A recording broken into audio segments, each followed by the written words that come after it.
আমাদের অনেক স্বাধীনতা দিবস, বিজয় দিবস আমাদের জেলখানায় কাটাতে হয়েছে। তো এই আগস্ট জুলাই বিপ্লবের কারণে যে আমরা আজকের যে মুক্তভাবে বিজয় দিবস পালন করতে পারছি, এর জন্য মহান রাব্বুল আলামিনের কাছে আমরা কৃতজ্ঞতা প্রকাশ করছি।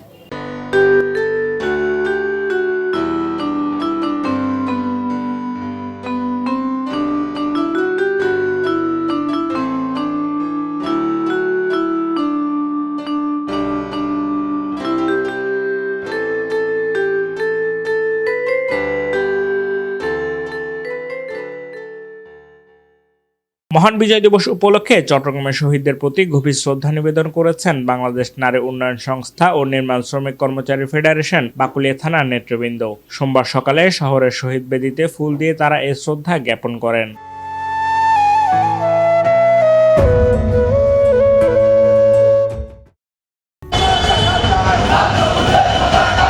শ্রদ্ধা নিবেদন কর্মসূচিতে নেতৃত্ব দেন বাংলাদেশ শ্রমিক ফেডারেশন কেন্দ্রীয় কমিটির সভাপতি এসকে খোদা তোতন। এ সময় তার সঙ্গে উপস্থিত ছিলেন বাংলাদেশ নারী উন্নয়ন সংস্থা এবং নির্মাণ শ্রমিক কর্মচারী ফেডারেশন বাকুলিয়া থানার বিভিন্ন পর্যায়ের নেতৃবৃন্দ ও কর্মীরা। ফুল দিয়ে শ্রদ্ধা নিবেদন শেষে সংক্ষিপ্ত বক্তব্যে এসকে খোদা তোতন বলেন, 1971 সালের এই দিনে লাখো শহীদের রক্তের বিনিময়ে অর্জিত স্বাধীনতা আমাদের জন্য গর্বের।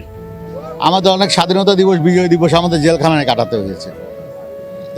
তো এই আগস্ট জুলাই বিপ্লবের কারণে যে আমরা আজকের যে মুক্তভাবে বিজয় দিবস পালন করতে পারছি, এর জন্য মহান রাব্বুল আলামিনের কাছে আমরা কৃতজ্ঞতা প্রকাশ করছি।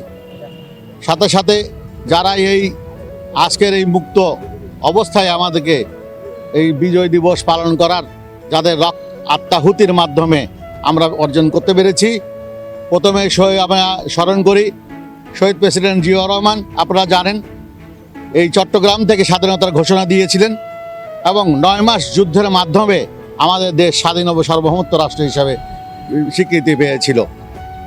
এরপরে আমরা শহীদ প্রেসিডেন্ট জিয়াউর রহমান সময়ের তাগিদে আবার 1975-এর 7 নভেম্বর এই দেশের সাধারণ জনগণ এবং সিপাহী জনতা তাকে আবার ক্যান্টনমেন্ট থেকে বের করে নিয়ে এসে এ দেশের ক্ষমতা ওনার হাতে হস্তান্তর করেছিল।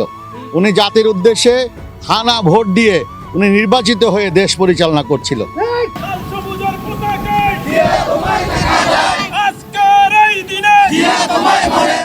কর্মসূচিতে অংশগ্রহণকারীরা মহান মুক্তিযুদ্ধে শহীদদের আত্মার মাগফিরাত কামনা করেন এবং স্বাধীন বাংলাদেশের অগ্রযাত্রা অব্যাহত রাখতে দেশপ্রেমে উদ্বুদ্ধ হওয়ারও আহ্বান জানান। Desk report, news day 24।